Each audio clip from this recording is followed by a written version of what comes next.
এতিয়া মুখ্যমন্ত্ৰী ডাঙৰীয়ালৈ আমাৰ প্ৰশ্ন ৩৭ নং ৰাষ্ট্ৰীয় ঘাইপথত কেৱল বাছখনে গৈছিল নেকি?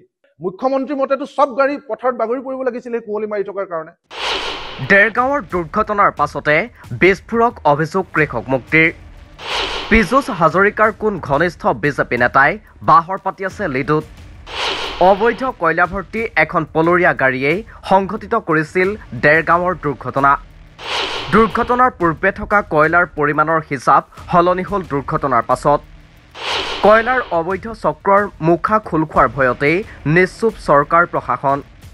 কুঁৱলী সুৰাপানৰ গইনাৰে কয়লাৰ ট্ৰাকখনৰ প্ৰসংগক উজ্জ কৰিছে কোনে? ভুল দিশে অহা কয়লা ভৰ্তিৰ ট্ৰাকৰ প্ৰসংগত নিমাত কিয় প্ৰশাসন? ৩ জানুৱাৰী তাৰিখে দেৰগাঁৱত সংঘটিত হোৱা শোকাবহ দুৰ্ঘটনাৰ পাছতেই ৰাজ্যজুৰি ব্যাপক ক্ৰিয়া প্ৰতিক্ৰিয়াৰ সৃষ্টি কৰিছিল। একেখন গাঁৱৰে ১২গৰাকীকৈ ব্যক্তিৰ মৃত্যু কিমান অসহনীয় সেয়া ভবাটোৱেই কঠিন। দুৰ্ঘটনাৰ পাছতেই সামাজিক মাধ্যমৰ লগতে সংবাদ মাধ্যমত বিষয়টোৱে লাভ কৰিছিল চৰ্চা। মুখ্যমন্ত্ৰীকে আদি কৰি প্ৰশাসনৰ ব্যক্তিয়ে এক প্ৰকাৰে ডাঠ কুঁৱলী বা গাড়ী চালকৰ অসুস্থ অৱস্থাৰ বাবে দুৰ্ঘটনা সংঘটিত হোৱাৰ সম্ভাৱনাৰ কথা পৰোক্ষভাৱে প্ৰকাশ কৰিছিল। সংবাদ মাধ্যমতো আল্ট্ৰাবাছৰ ফটোসহ বাছখনৰ বিষয়েহে গুৰুত্ব লাভ কৰিছিল। কিন্তু কয়লা ভৰ্তিৰ ট্ৰাকখনৰ প্ৰসংগই সেই অনুপাতে ক'তো ঠাই পোৱা নাছিল। ইয়াৰ অন্যতম কাৰণটোৱেই হ'ল ৰাজ্যত চলি থকা অবৈধ কয়লা বেহা আৰু ইয়াৰ সৈতে ৰাজনৈতিক নেতাৰ হলিগলি। এই অভিযোগেৰে ৰাজ্যত এতিয়াও একাংশ ৰাজনীতিকৰ ছত্ৰছায়াত চলি থকা কেতবোৰ কয়লা সম্পৰ্কীয় তথ্য পুনৰবাৰ বাহিৰলৈ আনিছে কৃষক মুক্তি সংগ্ৰাম সমিতিয়ে।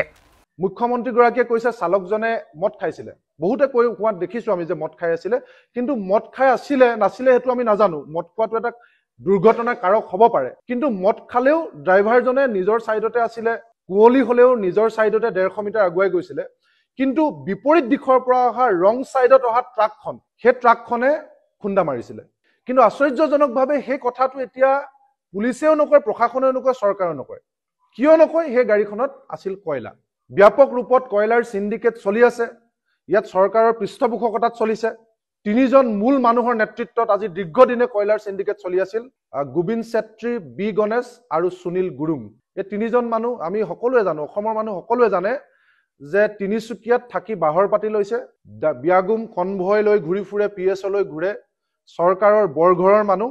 আৰু 2জন মানুহ আছে, ৰুচি শৰ্মা, মাৰ্ঘেৰিটাৰ বিধায়ক ভাস্কৰ শৰ্মাৰ নিজৰ ভতিজা, তেওঁলোক আছে। গতিকে এই মানুহবিলাকে চলাই আছিল আৰু এই গোটেই কথাটো বাৰম্বাৰ কৈ থকাৰ পিছতো তেওঁলোকে কিন্তু চৰকাৰে কেতিয়াও ব্যৱস্থা নললে, যাৰ কাৰণে আচলতে ৰাতিপুৱা পুৱতি নিশা আমি ৩৭ নং ৰাষ্ট্ৰীয় ঘাইপথত সদায় পুৱতি নিশা কয়লাৰ অবৈধ কয়লা পৰিবাহী গাড়ীবিলাক পলায়।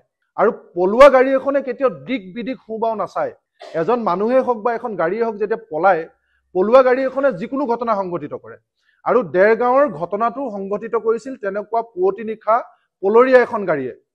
জমিৰ আলী নামৰ এগৰাকী কয়লা ব্যৱসায়ীয়ে ভাড়ালৈ লৈছিল তিনিচুকীয়াৰ পৰা ২ জানুৱাৰী তাৰিখে কয়লা লৈ অনা উক্ত দুৰ্ঘটনা সংঘটিত কৰা ট্ৰাকখন। কিন্তু দুৰ্ঘটনা হোৱাৰ পাছতেই আশ্চৰ্যজনকভাৱে সলনি হ'ল ট্ৰাকখনে কঢ়িয়াই অনা কয়লাৰ পৰিমাণ। আৰু সেই গাড়ীখন ভাড়ালৈ লৈছিলে জমিৰ আলী নামৰ কয়লা ব্যৱসায়ীগৰাকীয়ে। এই কথাটো এতিয়ালৈকে ৰাজহুৱা হোৱা নাই, আমি আপোনালোকৰ জৰিয়তে ৰাজহুৱা কৰিছিলো। কয়লা মাফিয়াজনৰ নাম হৈছে জমিৰ আলী। জমিৰ আলী নামৰ মানুহজনে AS01PC0648 এই গাড়ীখনত তিনিচুকীয়া লিডুৰ ৭ নং ঝৰ্ণা বস্তিৰ পৰা কয়লা আনিছিল। ইয়াত এতিয়া বিভিন্ন ধৰণে আমি দেখিছো পুলিচে বহু সময়ত ভুৱা মিছাকে কিছুমান কথা কৈছে, SB এণ্টাৰপ্ৰাইজ কৈছে।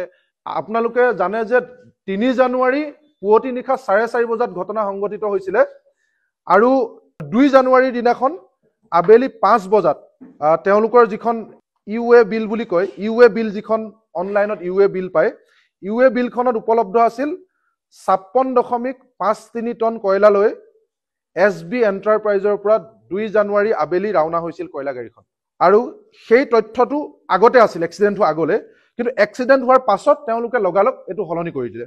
সলনি কৰি তেওঁলোকে কি কৰিলে, যেতিয়া ধুবুৰীৰ সাংবাদিকে গৈ অজয় কুমাৰ মণ্ডলক সুধিলে যে আপুনি কয়লা আনিছে নেকি, আপোনাৰ নামত যে GST চালান লৈ এখন গাড়ীত কয়লা আনিছিলে, কয়লা গাড়ীখন এক্সিডেণ্ট হ'ল, তেতিয়া অজয় কুমাৰ মণ্ডলে ক'লে যে মইতো কয়লা ব্যৱসায়ীৰ লগত কোনো কাৰণত জড়িত নহয়, আৰু এই গাড়ীখন কেনেকৈ আহিছে কি আহিছে নাজানো, মই গেছ এজেঞ্চিৰ ব্যৱসায় কৰোঁ।